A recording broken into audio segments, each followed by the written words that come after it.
Across all history, the truly strong remain shrouded deep in darkness, hidden from society.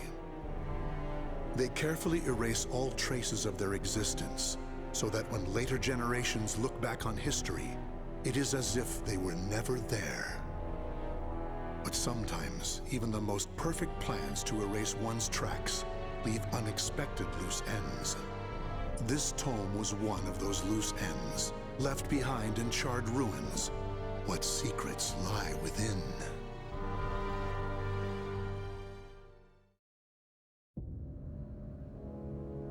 Zasalamel created me.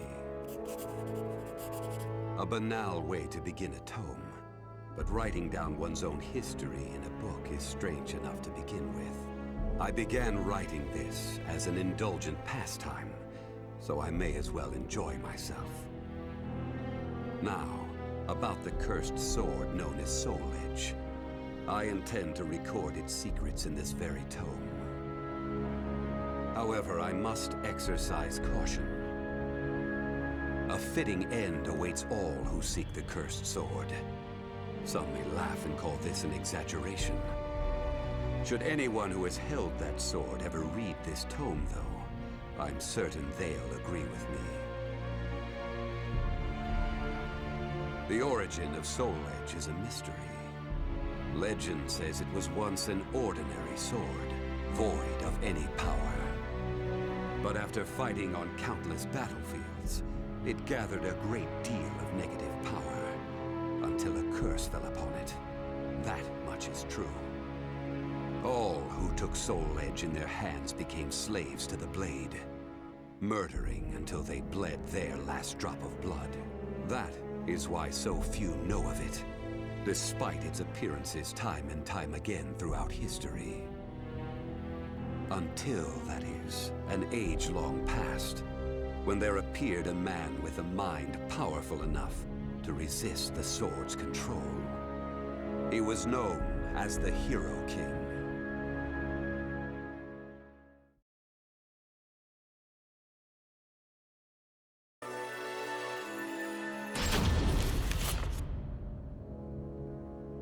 In that ancient age, great change came only through war.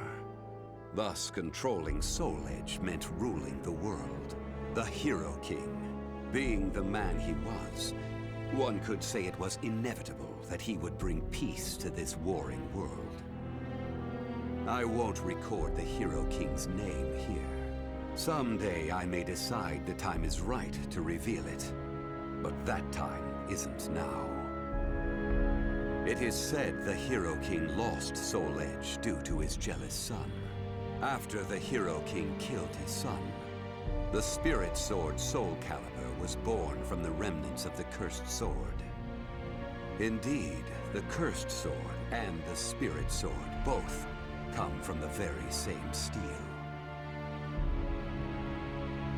While the name Soul Edge is known to a select few, the name SOULCALIBUR is known to almost no one. There is a reason the spirit sword was never revealed to the world.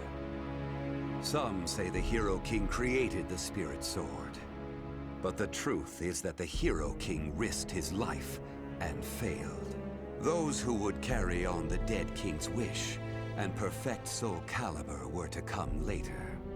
They were known as the guardians of the spirit sword. Like a thief in the night, they took the spirit sword and withdrew into the dark recesses of history. They told others of the Hero King's spirit sword, and that they were going into hiding to both prevent SOULCALIBUR from being used for evil, and to prepare for the threat of Soul Edge.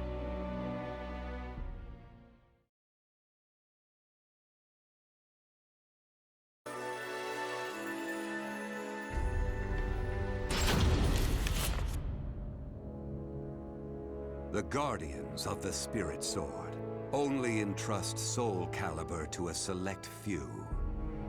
One recent example was a king from medieval Europe. Born in Britain, the king used the spirit sword to rule a large swath of Europe.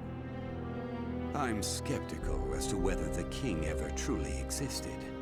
But assuming the tales are true, he was somehow connected with the Guardians of the Spirit Sword, from whom he received the blade.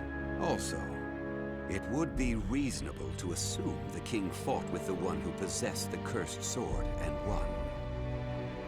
After the king's death, though, no one knows what happened to the Spirit Sword. Perhaps we should assume it eventually found its way back to the Guardians of the Spirit Sword. But it should be noted that their power had dwindled greatly by that time. At the same time, there were those who awaited the second coming of the king. On the eve of the king's passing, a loyal knight set forth to find the Spirit Sword and restore the crown. That was the start of the secret society known as the Aval Organization. They hid themselves well for a considerably long period of time. Not even I learned of their inner workings until quite recently. Sworn to the late king, the Aval Organization sought the Spirit Sword and secretly assassinated all whom they deemed outsiders, those who were aligned with the cursed sword or did harm to humankind. A deeper look, however, reveals there was some unrest hidden below the organization's seemingly unshakable exterior.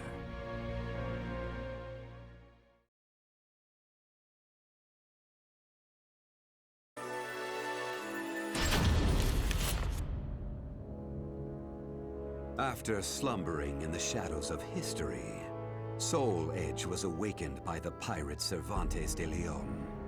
Cervantes attacked the ship of one who had won Soul Edge at an auction. He stole the cursed sword and became its puppet. Soul Edge changes its form depending on its wielder. When Cervantes took up the cursed sword, it transformed into 2 blades. And after nearly 30 years of slumber, it caused that terrible catastrophe. Cervantes and the cursed sword were defeated by a female warrior, and one of the blades was destroyed. Shattering without coming in contact with the Spirit Sword was a first for Soul Edge. Immediately afterwards, the evil seed occurred. The evil within Soul Edge was unleashed upon the entire world. Why did the evil seed occur? What havoc did it wreak where it landed? Not even I have any way of discerning this.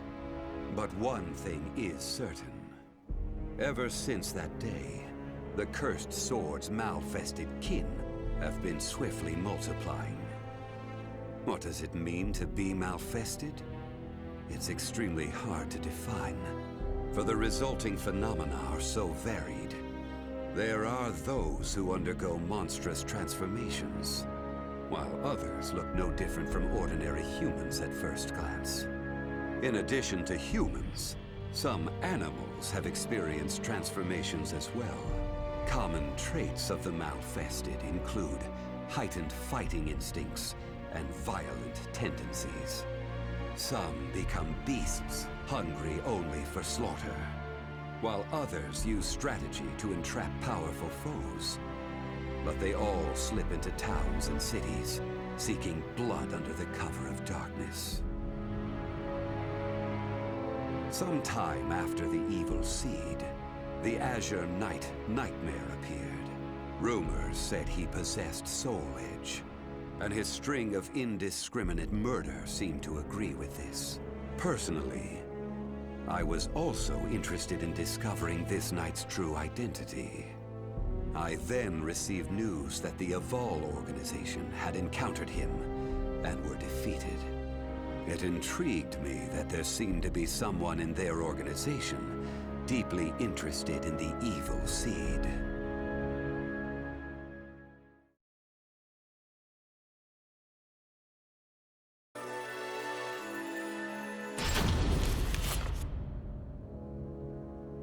While Soul Edge has appeared constantly throughout history, SOULCALIBUR's whereabouts are still shrouded in mystery.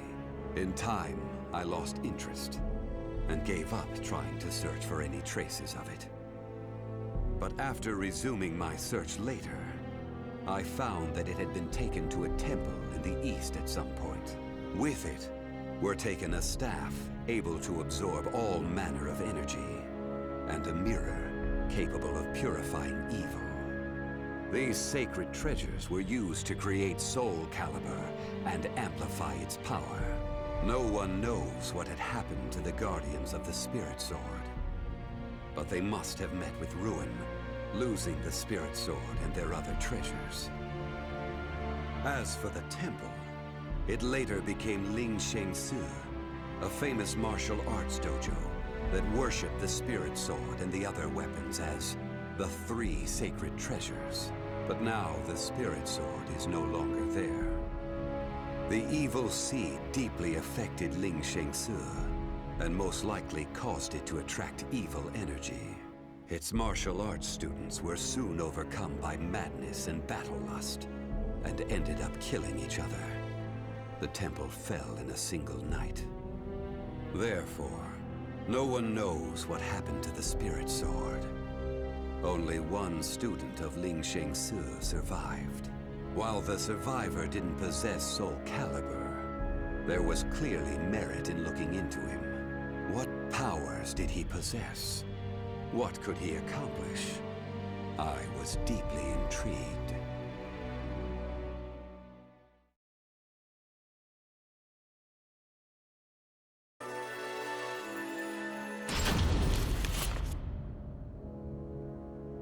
I only started writing this tome as a pastime, but in order to give it a clear perspective, I must reveal my identity.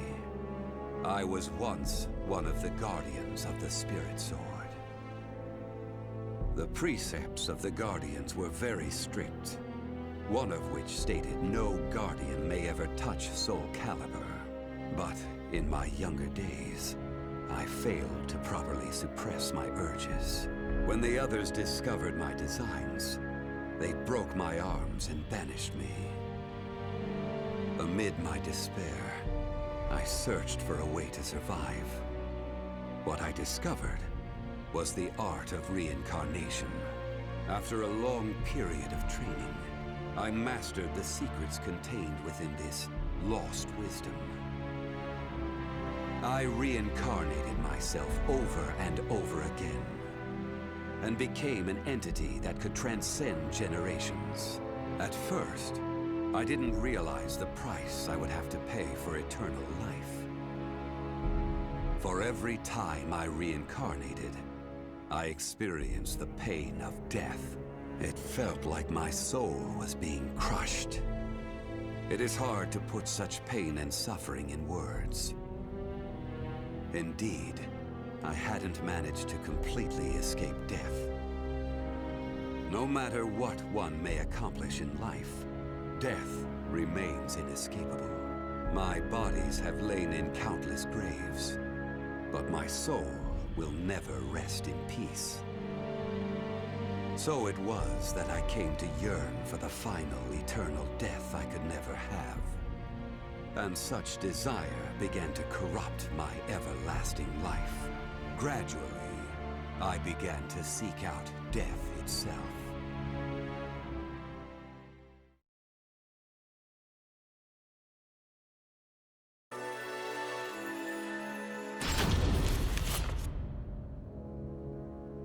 That was 1,000 years ago. My desire for death was at its peak. That longing for true death led me to even take hold of Soul Edge. Wisdom, power, battle lust. In those days, I felt I could do anything. But when it was over, I was forced to confront just how prideful I had been. As a puppet of the cursed sword, I kept fighting to my last breath. And for what? I fought in an age of endless war that spanned the world, all to establish a certain dynasty. That is all I'll say on the matter. I've lived as every type of person. Old, young, man, woman. But I've never felt as much joy as when I wielded that power. However, not even the cursed sword could free me from the chains of samsara. And so I died, and was born again into this world.